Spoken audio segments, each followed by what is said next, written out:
Bueno, pues antes de empezar, antes de rezar, yo me quería excusar, ¿no? Y deciros que me he preparado lo que he podido porque llevo 3 días sin ver casi, con una conjuntivitis que me ha atacado los 2 ojos y hoy más o menos veo. Entonces, con algunas notas que he ido pensando, pues he compuesto esta sesión de hoy. Y nada, si es un poquito más corta o me sale peor, pues que tengáis indulgencia conmigo. Bueno, en nombre del Padre, y del Hijo, y del Espíritu Santo. Amén. Ven, oh Santo Espíritu, llena los corazones de tus fieles, enciende en ellos el fuego de tu amor. Envía tu Espíritu y serán creados, y renovarás la faz de la tierra. Bueno, pues hoy, no sé si lo sabéis, pero desde hace unos años el Papa Francisco estableció que el tercer domingo del tiempo ordinario fuese dedicado a la palabra de Dios y lo denominó el Domingo de la Palabra de Dios. Ayer fue la fiesta del bautismo del Señor, ahora diremos un poquito del bautismo del Señor, que haría las veces de primer domingo del tiempo ordinario. No existe el primer domingo del tiempo ordinario porque es la fiesta del bautismo del Señor. El siguiente domingo, 14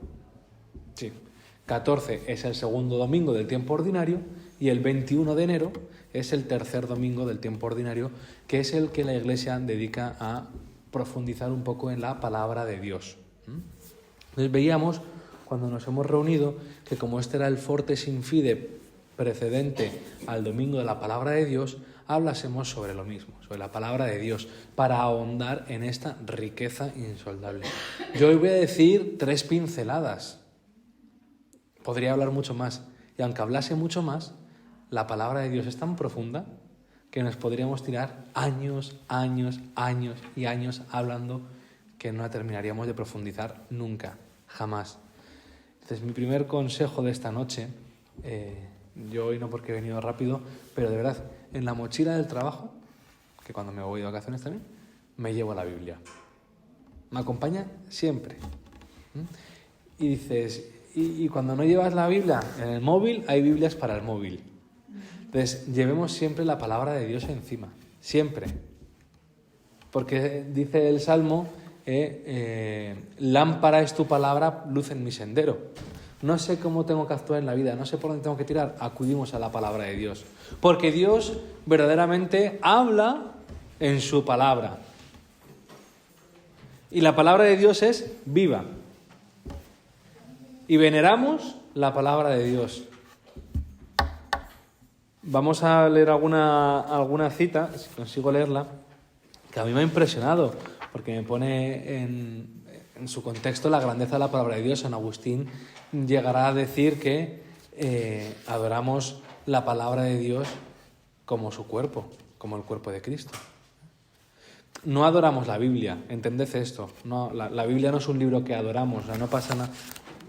Le tenemos cariño, veneración, pero no la adoramos a la Eucaristía. Pero sí que adoramos a la palabra de Dios proclamada. Por eso nos ponemos de pie para escuchar el Santo Evangelio.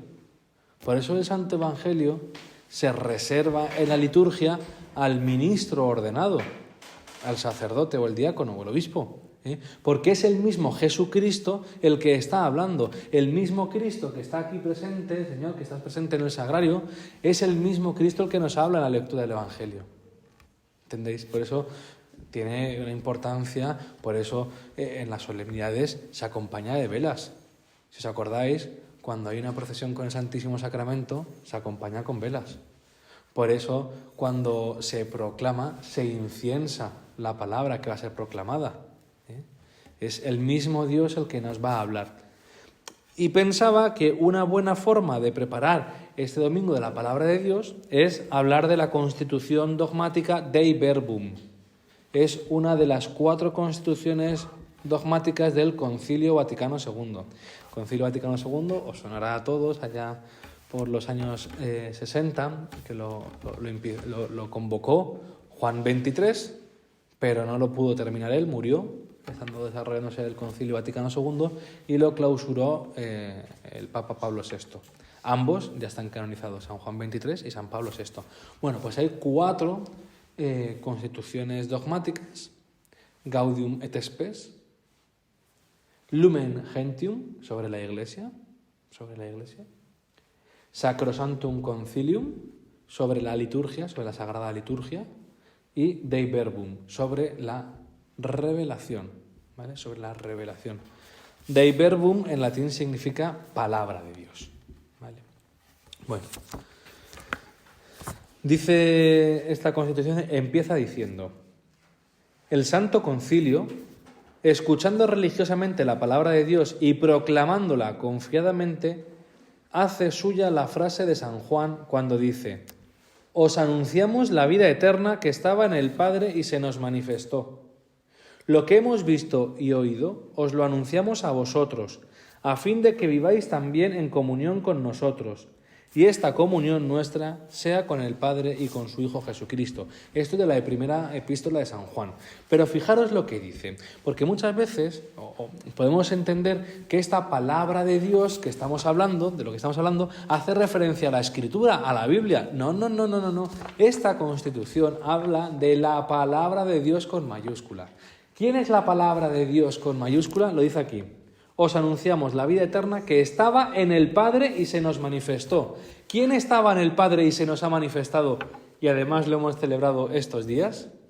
Jesucristo, segunda persona de la Santísima Trinidad, verdadero Dios y verdadero hombre, perfecto Dios, perfecto hombre. Jesucristo es la palabra de Dios, palabra con mayúscula. Luego podríamos decir que tenemos la palabra de Dios con minúscula, que es la Escritura, la Biblia. La Sagrada Biblia, es la palabra de Dios con minúscula. Pues decimos palabra de Dios, te alabamos, Señor, ¿no? Cuando habla en el Evangelio, palabra del Señor. Ya hablaremos a lo largo de esta sesión Antiguo y Nuevo Testamento, cómo se dan la mano mutuamente, ¿vale? Pero cuando hablamos de palabra de Dios, es la que estaba junto al Padre, la palabra de Dios. Fijaros que en latín es el verbum, y el verbum es el verbo. Fijaros que verbo es una palabra muy interesante porque designa una acción. Un verbo es una palabra que designa una acción. Andar, correr, comer. Una palabra, comer, que designa una acción. Fijaros que a través del verbo se realiza la obra de nuestra salvación. A través de Cristo, esa segunda persona, Santísima Trinidad, que está en el cielo y se encarna en las entrañas purísimas de María Santísima. Yo cuando pasa la Navidad, os voy a confesar una cosa, desde ayer que terminó el tiempo de Navidad ya estoy pensando en el 25 de marzo, que es la fiesta de la encarnación del Señor, la encarnación del Verbo. Y cuando pasa el 25 de marzo ya estoy pensando en Navidad. Ya digo, ya solo quedan 9 meses para Navidad, porque a mí me encanta el misterio de la encarnación. La Pascua sabemos que es el centro, y es el culmen. Pero es tan entrañable cómo Dios se ha manifestado. Voy a ir hablando también de estas fiestas de Navidad que no hemos hablado mucho, pero hemos celebrado el nacimiento en la carne de Dios.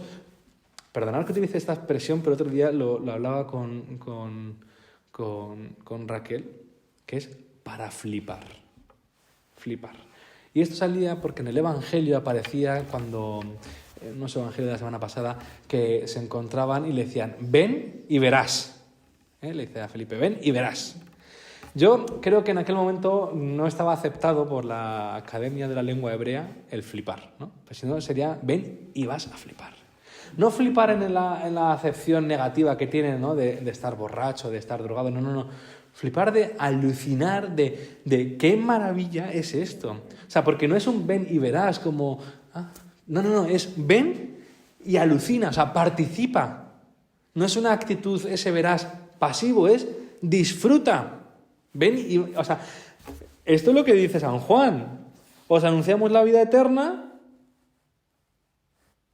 y os la anunciamos a fin de que viváis también, de que podáis participar en este alucine. O sea, que todo un Dios que ha creado el universo se haga niño.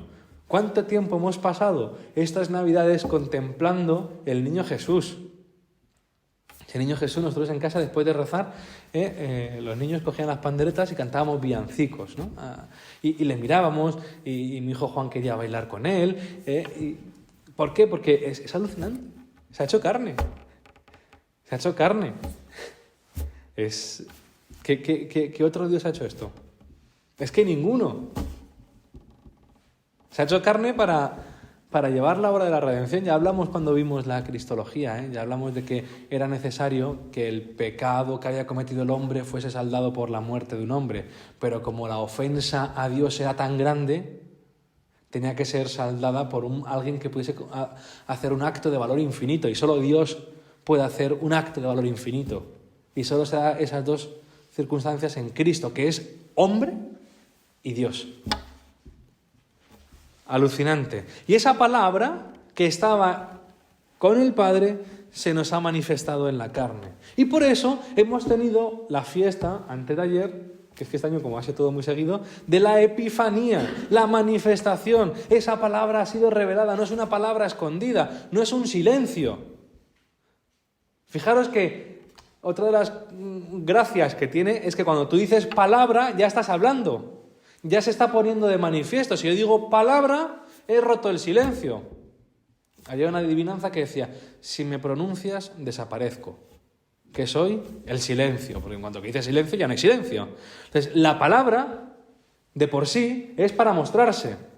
No se ha escondido, no se ha quedado en el pesebre, sino que en la misma noche en que el Señor nace, sin romper las entrañas purísimas de la Virgen, porque la Virgen es virgen antes, durante y después del parto, esa misma noche ya hay una primera manifestación. ¿Os acordáis? A los ángeles. Os anuncio una buena noticia, hoy os ha nacido un Salvador, el Mesías, el Señor, y la señal será que lo encontraréis envuelto en pañales en un pesebre. Que claro, eso es una señal, no creo que en la historia del hombre haya habido muchos niños en un pesebre. No, yo solo conozco hombre. Ya luego los hacemos por imitar el nacimiento, pero ya una primera manifestación en esa palabra, atrona, ¿no? En la noche de Navidad.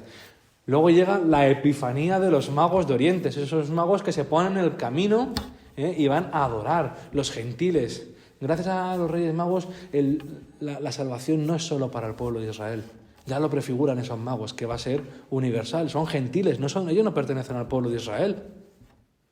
Y de alguna forma ayudan a salvar la vida del niño. Porque no van a decirle a Herodes, oye, que está aquí ya. No, sino que son magos. Vemos como Dios, a través les habla, ¿no? Habiendo recibido un mensaje, volvieron por otro camino. Ese volvieron por otro camino de los Reyes Magos también es muy interesante en tu vida y en la mía, ¿eh? ¿Cómo has llegado tú a la Navidad? ¿Cómo has llegado tú al misterio de Belén? ¿Cómo te has metido tú en la gruta del pesebre? Ya tienes que volver por otro camino. No puedo llevar la misma vida que llevaba antes. Siempre mejor. ¿Qué es lo que me falta para asemejarme a ese niño? Que cada uno nos faltan unas cosas, ¿no? Y volvieron por otro camino. La primera Epifanía. La segunda Epifanía la celebramos ayer, el bautismo del Señor. Que el bautismo del Señor es una fiesta que a veces se explica mal. Porque Jesús no se puso en la fila de San Juan a bautizarse para dar ejemplo. No. Se puso porque necesitaba la unción del Espíritu Santo. Pero Él era Dios. Sí, Él era Dios. Pero se había encarnado en una carne humana. Una carne humana, purísima, purísima. La más pura que hay, porque era la carne de la Virgen. Había tomado todo de la Virgen. La criatura más pura que había. Pero la Virgen, por mucho que la queramos, no es Dios. Es criatura humana. Y se había encarnado en esas entrañas. Había cogido su carne. Y esa carne humana tenía que ser ungida por el Espíritu Santo. Y lo vamos a ver cómo desciende en forma de paloma.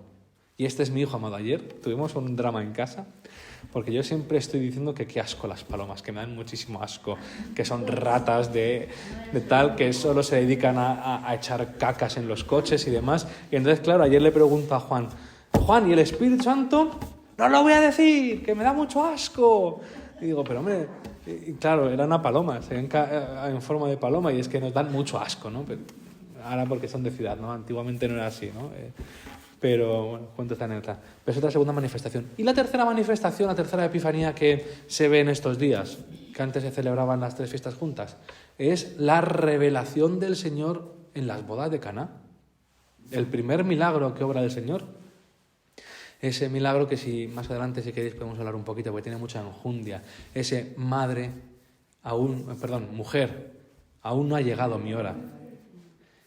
Y sin embargo vuelvo a utilizar esa expresión de mujer cuando se ha llegado su hora. Esa misma expresión de mujer, cuando dice mujer, la vuelve a utilizar igual en la cruz.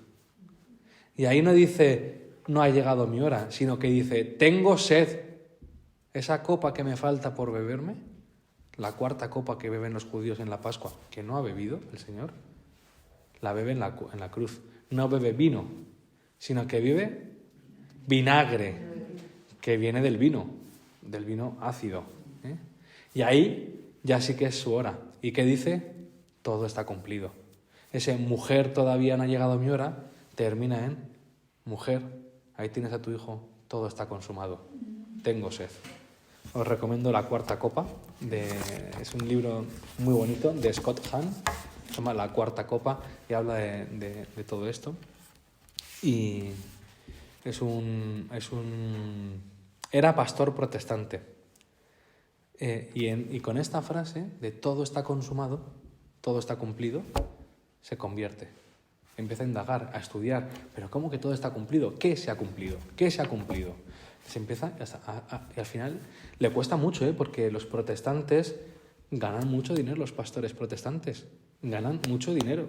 Entonces, claro, él tiene que dejar trabajo, tiene que dejarlo todo, porque se ha encontrado con la verdad. Y escribe este libro maravilloso que se llama La 4ª copa, os lo recomiendo a todos. Bueno, pues hemos hablado un poco de que Cristo es esa palabra de Dios que se ha manifestado. Y por medio de Cristo, que es el Verbo encarnado, nosotros tenemos acceso al Padre. ¿Antes había acceso al Padre? Sí, pero vamos a ver, ¿de qué manera? En el Antiguo Testamento la gente no hablaba con Dios. Algunos elegidos hablaban con Dios. De hecho, de alguno se llega a decir que era amigo de Dios. Por ejemplo, Moisés. De Moisés se llega a decir que era amigo de Dios. Entender la amistad como una analogía, pero bueno, sí es lo más parecido a una amistad como la que podemos tener nosotros. Entonces, es a través de Jesucristo que es el pontífice. Sabéis que el pontífice es el que hace puentes, ¿no? Es el puente entre Dios y los hombres. Jesucristo es el mediador entre Dios y los hombres, dice la carta a los hebreos. ¿Quieres saber cómo es Dios? Mira a Cristo. Mira a Cristo. Y claro, aquí en este mirar a Cristo aparece el interrogante número 1. ¿A qué Cristo miro? ¿A este de bronce? ¿A ese de cerámica? ¿Al de la iglesia de mi pueblo? ¿Al de la sábana santa? ¿Al de este icono? ¿Al de esta cruz? ¿A qué Cristo?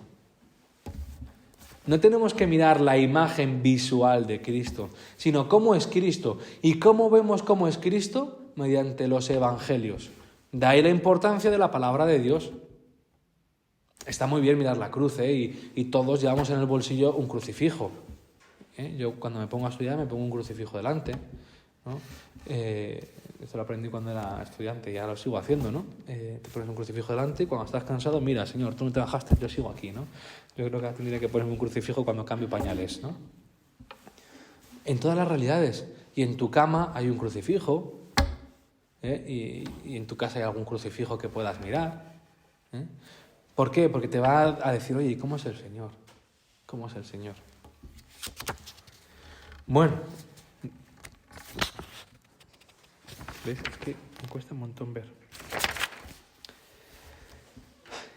La revelación es lo que Dios ha querido mostrarnos de sí mismo.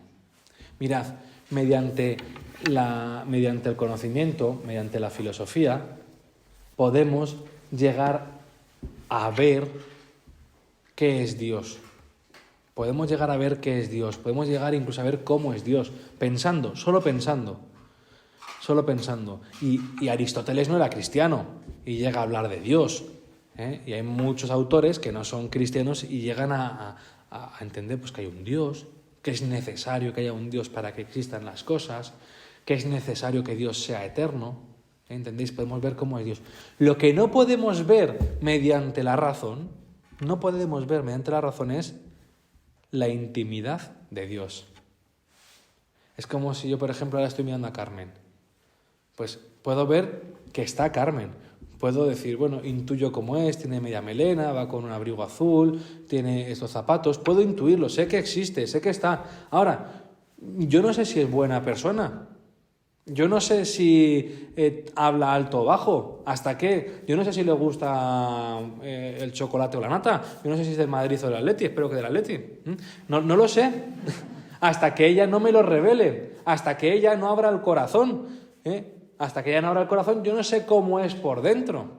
Lo mismo pasa con la persona amada cuando te enamoras. Sobre todo ahora, ¿no? Que es una chica guapísima. Dices, sí, existe. Está ahí. Yo veo que, oye, pues atrae, hay un atractivo. Pero yo no voy a saber cómo es ella hasta que ella no quiera revelárseme a mí, no quiera abrirme su corazón.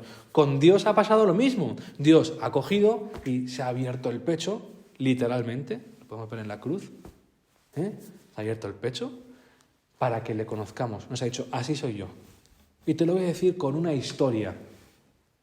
No una historia inventada, no un cuentecito, sino voy a entrar en la historia y a través de la historia te voy a hablar. Y voy a elegirme un pueblo. Y voy a comenzar esta aventura, perdonad lo de aventura, con un señor que estaba por ahí en Ur de Caldea, que era estéril. Bueno, su mujer era estéril, Sara, y se llama Abraham. Entonces, Abraham era un fracasado. Era un pobre hombre. ¿Por qué? Porque no tenía hijos. Y en el pueblo de Israel, lo importante es tener una tierra y unos hijos para dejar tu descendencia. Daros cuenta que la vida eterna, la vida después de la muerte, tarda bastante en desarrollarse, tarda mucho. Ya hasta los macabeos, por ejemplo, en la revuelta macabeos, empiezan a intuir que hay vida detrás de la muerte, ¿vale? Pero hasta entonces no se sabía muy bien qué pasaba contigo cuando te morías. Entonces, la forma de perpetuarte en la historia, ¿cómo era? Con una tierra y unos hijos. Abraham no tiene hijos y Dios, ¿qué le dice? Vete de tu tierra. Y con este hombre empieza la revelación, empieza la historia. La historia de este pueblo que llega hasta Tochi, que es la más joven que hay aquí. Hasta aquí, desde Abraham. Es alucinante. No sé si os acordáis cuando en el día de Nochebuena Anuar cantó la calenda de Navidad, ¿no? Y empieza, transcurridos innumerables siglos desde que el principio de los tiempos, tal, cuando Dios puso en su... 2000 años después de que Abraham saliese de su patria hacia una tierra desconocida. Es decir, llevamos con esta historia 4.000 años, en la que Dios ha entrado y se ha empezado a revelar. Pero es en Moisés donde recibe el nombre, Yahvé, yo soy. A Moisés le dice, oye, ¿pero quién eres? Yo soy. De hecho, se dice que los 5 primeros libros de la Biblia, el Pentateuco, el Génesis, el Éxodo, los Números, el Deuteronomio y el Levítico, fueron escritos por Moisés, que es el que los recoge, pues toda la tradición, ¿no? Ahí Dios se va mostrando. Fijaros cómo la revelación en Dios es paulatina, poco a poco. Oye, mira, sales un poco de las cavernas, no te voy a pedir que ames a tu enemigo, pero por lo menos que si te corta un ojo, o sea, si te saca un ojo, tú solo sácale un ojo. Eso es la ley del talión. Ya es una ley de mínimos, ¿entendéis? No es si te saca un ojo, me cargo a tu familia. Ya es una ley de mínimo. Bueno, tú me has sacado un ojo, te saco un ojo. No arraso con toda tu familia. Ya es un mínimo. Poco a poco iremos llegando a la cruz, al sermón de la bienaventuranza, ¿no? Que si alguien te quita lo que es tuyo, no se lo reclames. Pero para eso te queda mucha pedagogía que hacer, que el Señor tiene que hacer mucha pedagogía. Fijaros cómo son las normas primitivas. Lávate las manos antes de comer. Eso está en el Levítico. No te acuestes con animales. No comas cerdo. En aquel momento el cerdo tenía... Bueno, sigue teniendo, pero no había pruebas para la triquinosis, ¿no? circuncídate el prepucio para evitar la fimosis. O sea, son como casi unas normas, unas pautas higiénicas. Y el Señor, poco a poco, y luego llegaremos a los 10 mandamientos, que son también unos mínimos, ¿no? No mates, no te acuestes con la mujer de tu vecino, quiera a tu padre y a tu madre. O sea, se va revelando, se nos va manifestando.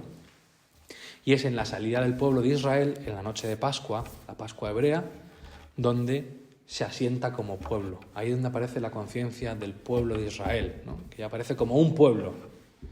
Dios se nos ha revelado y nos ha elegido.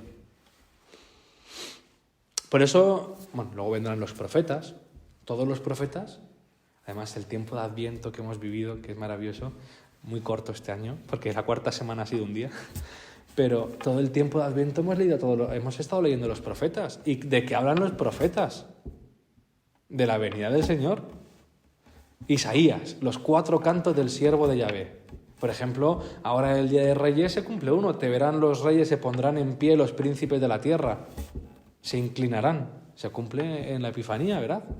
O cuando el 4 canto del siervo de Yahvé dice, despreciado, deshecho de los hombres, varón de dolores, ante quien se vuelve el rostro, menospreciado, estimado en nada. Ahí lo tenemos.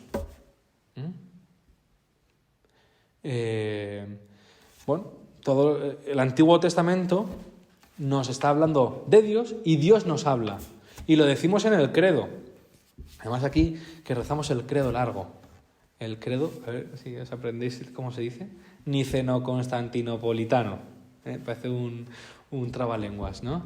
Y decimos ahí, y que habló por los profetas. Creo en el Espíritu Santo, Señor, dador de vida, que procede del Padre y del Hijo, y con el Padre y el Hijo recibe la misma adoración y gloria, y que habló por los profetas. Es ese mismo Dios el que nos habla. Había una herejía en los primeros siglos de Marción, el marcionismo, no el marcianismo que desea algo con los marcianos, sino el marcionismo.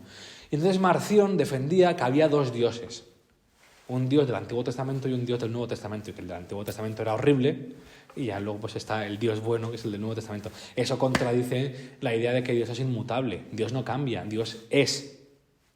No puede cambiar, Dios es. Somos nosotros los que podemos cambiar, Dios es. ¿Vale? Entonces, ese Antiguo Testamento también es palabra de Dios. Dios nos ha hablado. ¿Qué es lo que ocurre? Que si no vemos el Antiguo Testamento a la luz del Nuevo, quedan sombras. No lo podemos entender. Por ejemplo, en el Génesis, Dios dice, hagamos al hombre a nuestra imagen y semejanza. Ahí hay un plural, ese hagamos. Y entonces nosotros, que ya hemos llegado a la plenitud de la revelación en Cristo Jesús, sabemos que ¿por qué habla en plural? Porque Dios es Trinidad, Dios es familia, y Padre, Hijo y Espíritu Santo crean. Es Dios el que crea. Aunque muchas veces nos imaginemos que es el Padre, es Dios el que crea. Entonces, hagamos al hombre a nuestra imagen y semejanza. Claro, los hebreos no tienen esta revelación. Y para explicar este hagamos, hay distintas teorías. Hay una, por ejemplo, que es que hablaba con los ángeles. Ya, pero entonces le está dando poder creador a los ángeles. Otro que dice, no, es un hagamos majestático, como cuando la reina dice, el pueblo y nos hemos decidido. No existe el plural majestático en la escritura. Entonces, claro, eso solo se puede entender cuando tenemos la revelación. Todo queda cuando los profetas hablan del día de Yahvé. ¿Cuándo es el día de Yahvé? El día de Yahvé es la resurrección del Señor. Hacia él confluirán pueblos numerosos. Lo hemos visto ahora en la Epifanía, ¿no? Dice el profeta... Bueno, sí, el profeta David. Al final el rey David también es un profeta, porque dice en uno de sus salmos, han taladrado mis manos y mis pies, se pueden contar todos mis huesos. ¿A quién le taladran las manos y los pies? Al Señor. ¿Veis? Y para entender, para vivir bien el Nuevo Testamento, es muy bueno, es necesario conocer el Antiguo. Por ejemplo, la Pascua.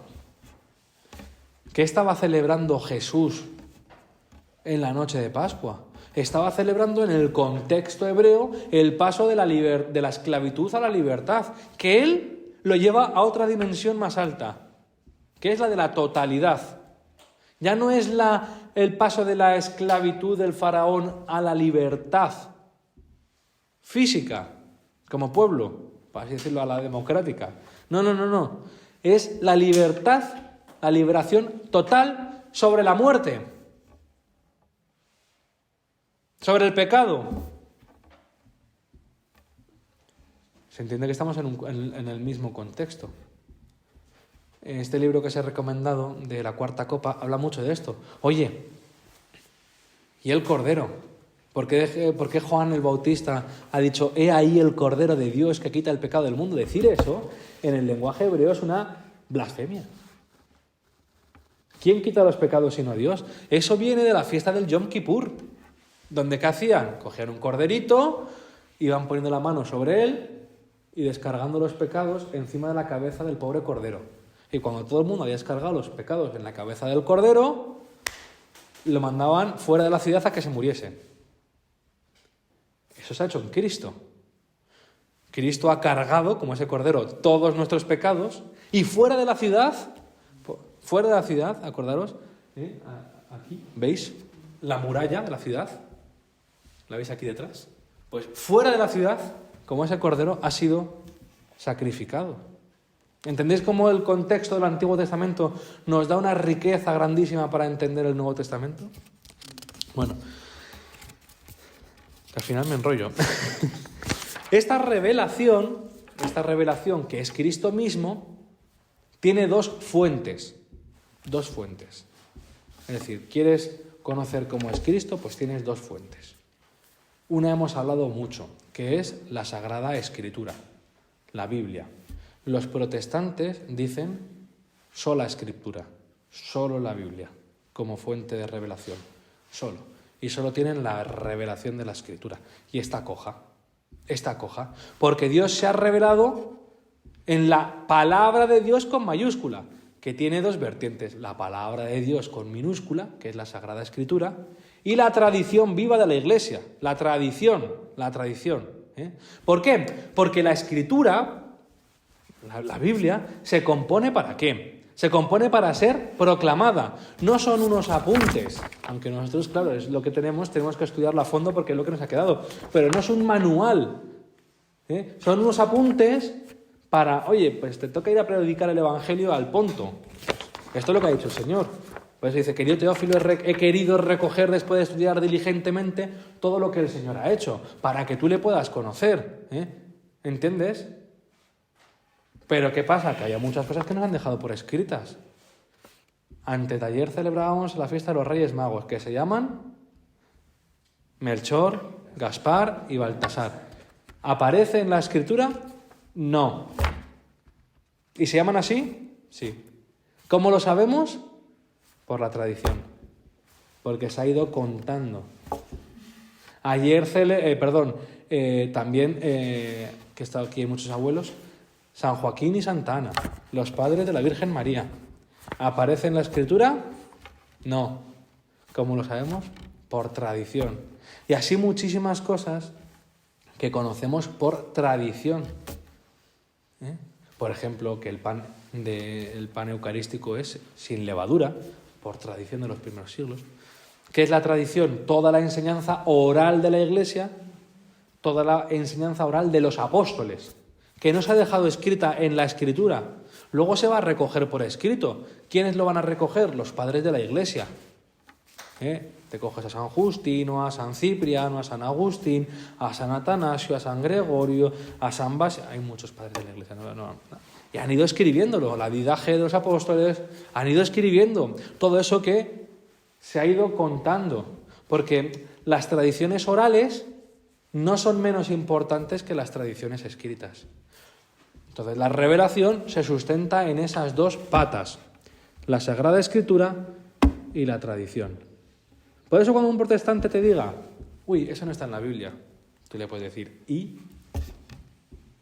Yo la historia de mis padres, por poner un ejemplo tonto, los ejemplos siempre son limitados, yo no tengo un libro escrito, ojalá, estaría muy bonito, con la historia de amor de mis padres. No tengo un libro escrito, me lo han contado, pues cómo se conocieron, pues que se empezaban a quedar en no sé dónde, y cómo decidieron casarse, y eso me lo han contado. ¿Y porque no esté escrito sino que sea oral es menos fiable? No. No. También, no hay ninguna contradicción, ninguna, entre la tradición y la escritura. No hay ninguna contradicción, ninguna. Y ambas se iluminan mutuamente. ¿Por qué? Porque tienen el mismo origen y hablan de la misma persona, que es Dios mismo, Cristo. No se pueden contradecir, se han salido de la misma fuente y hablan de lo mismo. Bueno, ya por terminar, la tercera pata que nos queda, que se habla mucho, es el magisterio. ¿Qué es el magisterio? El magisterio es la enseñanza de la Iglesia actual, por ejemplo. El magisterio dice: la Sagrada Tradición y la Sagrada Escritura están íntimamente unidas y compenetradas. Es la revelación escrita y la revelación hablada. Porque surgiendo ambas de la misma fuente, se funden en cierto modo y tienden a un mismo fin. La Sagrada Tradición y la Sagrada Escritura son un único depósito de la palabra de Dios confiada a la Iglesia. Toda la revelación está ahí contenida y se la entrega a la Iglesia. ¿Quién tiene el oficio de interpretar esta revelación? Esta revelación que ha sido dejada escrita o por tradición, la Iglesia. Los apóstoles, sus sucesores, son los obispos. Y el colegio episcopal, junto con el Papa, son los que tienen la tarea de interpretar y salvaguardar ese depósito. Y ese depósito, y esto que voy a decir ahora es muy importante, porque estamos viviendo unos tiempos, no voy a entrar en detalles, en unos tiempos raros, ese depósito es inalterable. Nadie lo puede cambiar, ni siquiera el Papa. El Papa no cambia. De hecho, cuando proclama un dogma, no hace nada nuevo, sino que confirma algo que ya hay. Por ejemplo, en España se celebraba la fiesta de la Inmaculada Concepción desde... Los Reyes Católicos, creo recordar que los Reyes Católicos ya la habían puesto como patrona de España. Y me parece que el dogma es en 1854, por ahí. Estamos hablando de los Reyes Católicos. Por eso en España y en todos los países de Sudamérica que pertenecen a España celebran la fiesta de la Inmaculada de azul celeste. ¿Qué es lo que pasa? Que aparecen los protestantes diciendo que la Virgen ni es inmaculada ni es nada. Entonces el Papa tiene que confirmar y proclama un dogma. Que es decir, esto es verdad revelada. Pero no porque yo me invento algo nuevo, sino porque está contenido en la Escritura. En 1950 está la fiesta de la Asunción de la Virgen. Bueno, es proclamado el dogma de la Asunción de la Virgen María a los cielos en cuerpo y alma. 1950. Yo veraneo en un pueblo de Murcia, donde la talla de la imagen de la Virgen de la Asunción, que es patrona de ese pueblo, es de 1837, 100 y pico años antes de la proclamación del dogma. ¿Desde cuánto tiempo antes se rezaría el rosario que le dio la Virgen María a Santo Domingo y se rezaba el quinto misterio de glorioso, la Asunción de la Virgen María a los cielos en cuerpo y alma? Porque el dogma no es una invención del Papa, sino que el Papa confirma una verdad que está revelada. Porque el depósito de la fe es inalterable. Porque la revelación termina el día de Pentecostés. Ahí termina la revelación. Todo lo que Dios ha mostrado. Ahora, ¿qué es lo que podemos hacer? Profundizar en esa revelación. Se puede profundizar. El dogma no cambia, sí su comprensión. La Virgen siempre va a ser inmaculada. Lo que podemos hacer es explicarlo mejor. El matrimonio siempre va a ser entre un hombre y una mujer. Y eso no lo puede cambiar nadie. Nadie. Pero no lo puede cambiar el Papa porque no tiene autoridad, ni lo puede cambiar el cura, ni lo puede cambiar nadie. Porque Dios lo ha constituido así. Que el ministerio ordenado sea para varones, pues no es discutible. Bueno, puedes discutirlo todo lo que quieras, pero que no tiene ningún sentido. Porque Dios lo ha instituido así. Y nadie puede cambiarlo. Ese es el depósito de la fe. Que yo creo que ahora se conserva muchísimo en África. Muchísimo, muchísimo. La Escritura, ¿quién la interpreta? El magisterio. La Escritura no la interpretamos tú y yo, ¿eh? La Escritura te puede hablar. Y en un rato de oración, oye, Señor, necesito una respuesta a este sufrimiento. Oye, lees la palabra de Dios y el Señor te habla. Perfecto, pero no has interpretado la Escritura. No has interpretado, aquí el Señor quería decir esto. No, eso solo puede hacer el magisterio, que es quien ha recibido el depósito de la fe. Esta es la diferencia con los protestantes. Los protestantes, cada uno puede interpretar la Escritura como quiera. Cada uno, y por eso hay tantísimas facciones protestantes. Fijaros, dentro de los católicos no hay distintas interpretaciones de la Biblia, hay distintos ritos. El rito copto es una forma de celebración de los sacramentos, pero creen exactamente lo mismo.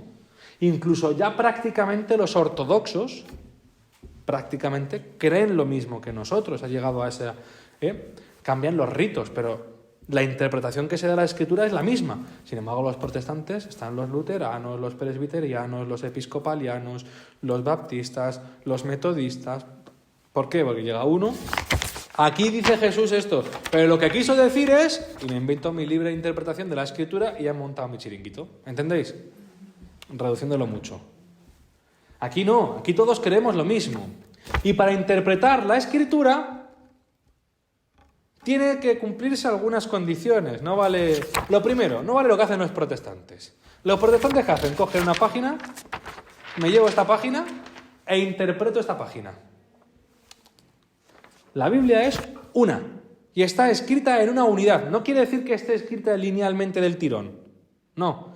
Pero Dios la ha pensado, te la ha regalado como una unidad. Y hay que interpretarla en el contexto de toda la Escritura. No puedes sacar de contexto algo. Ellos lo sacan, por ejemplo, los testigos de Jehová, de la sangre, ¿no? Que no admiten ni siquiera transfusión de sangre. Es una página sacada de contexto. ¿Entendéis? Hay que entenderla en su contexto. Y por eso es muy importante estudiar la Sagrada Escritura. Ya no solo leerla, sino estudiarla, el contexto hebreo. Por ejemplo, no sé, Ratzinger para esto era un fenómeno, bueno, para todo, pero en esto en concreto, por ejemplo, no se habéis dado cuenta, a mí me impresionó mucho que nunca me haya caído, pero son estas tonterías que Ratzinger te explica. Y la hemorroísa toca al Señor, se cura, y cuando dicen, ¿quién ha sido? Ella se esconde, tiene miedo. ¿Por qué? Porque es una mujer impura en el contexto hebreo. En el contexto hebreo, una mujer que tiene flujo de sangre, como cuando la mujer tiene el periodo menstrual, es una persona impura que no puede estar ahí. Claro, pero si tú no entiendes que en el contexto hebreo una mujer que padece flujo de sangre es impura, dices, ¿de qué se ha asustado? O, por ejemplo, otro que decía Ratzinger es el pasaje de los cambistas, ¿no? Que el Señor tira todo por ahí. Dice, ¿qué hacen los cambistas ahí? Pues claro, hay que entender que en el templo solo puede entrar moneda hebrea, no puede entrar moneda romana, porque la moneda romana es del enemigo, es impura. Entonces, ¿qué es lo que hacemos? Hay unos cambistas que yo le doy moneda romana y él me la cambia a moneda apta para el templo, y de parte se lleva una comisión. Claro, veis que estudiando el contexto también hay que estudiar las expresiones de la época, ¿no? Es como, por ejemplo, en inglés. Si aquí alguien sabe inglés, aquí decimos que está lloviendo a cántaros. Claro, en inglés esto no lo entiende, porque se piensa que están cayendo cántaros literales, ¿no? Cántaros de cerámica. Pero ellos dicen, it's raining cats and dogs, que significa están lloviendo perros y gatos, ¿no? Claro, una vez le dije yo a mi hijo Juan, que papá no tiene pelos en la lengua. Y me dijo, a ver... Claro, porque las frases tienen un contexto, una forma de usarse, hay frases hechas, ¿entendéis? ¿No? Entonces, pues en la Escritura igual, están escritas por hombres en una época determinada y hay que interpretarla, hay que meterse. Por eso es tan importante la exégesis, la ciencia que estudia el contexto. Bueno, termino simplemente diciendo que la primacía está claramente en que la Escritura, su culmen es el Evangelio. El Evangelio es la plenitud de la relación, dice San Pablo, habiendo llegado a la plenitud de los tiempos, envió a Dios a su Hijo nacido de mujer, nacido bajo la ley, para rescatar a los que estábamos bajo la ley. La plenitud es Cristo y la vida de Cristo es el Evangelio. Por eso la importancia de la veneración. en los evangelios. Todos los signos que veis en la celebración de la palabra, la liturgia de la palabra, cuando en el Antiguo Testamento no se lleva el incienso ni se llevan las velas, sin embargo, cuando se proclama el evangelio, velas, incienso, se procesiona con el evangeliario. Fijaros, no se procesiona con la Biblia, con la Sagrada Escritura, se procesiona ahí lo tenemos. Ese libro solo está el evangelio, el evangeliario, se procesiona con el evangeliario signo. Por ejemplo, cuando se abre una puerta santa por un año santo, el primero que entra es el sacerdote con el evangeliario y procesiona con el evangeliario, signo de que Cristo va en medio. Igual cuando se procesiona con la Eucaristía. Por eso, antes se decía, sigue vigente, pero esto es una mentalidad un poco naif, ¿no? ¿Cuándo empieza a ser la misa válida para cumplir el precepto? Antes del ofertorio, ¿no? Se decía. Y es verdad, si no te queda más remedio y has llegado tarde, pues... Pero qué pena, ¿no? Qué pena que nos perdamos la mesa de la palabra de Dios. San Agustín dice que tan importante como su cuerpo es su palabra. Es el mismo Cristo el que nos enseña, que el que luego se nos da a comer. Es el mismo Cristo el que se reparte en el ambón, que luego se nos da en su cuerpo y en su sangre. La liturgia de la palabra y la liturgia eucarística en la celebración de la misa vimos que conforman una sola unidad. No se separan. Es Cristo el que está hablando y el Cristo el que reparte. Por eso la importancia de la palabra de Dios en la liturgia. En todos los sacramentos hay palabra de Dios. Se escucha la palabra de Dios.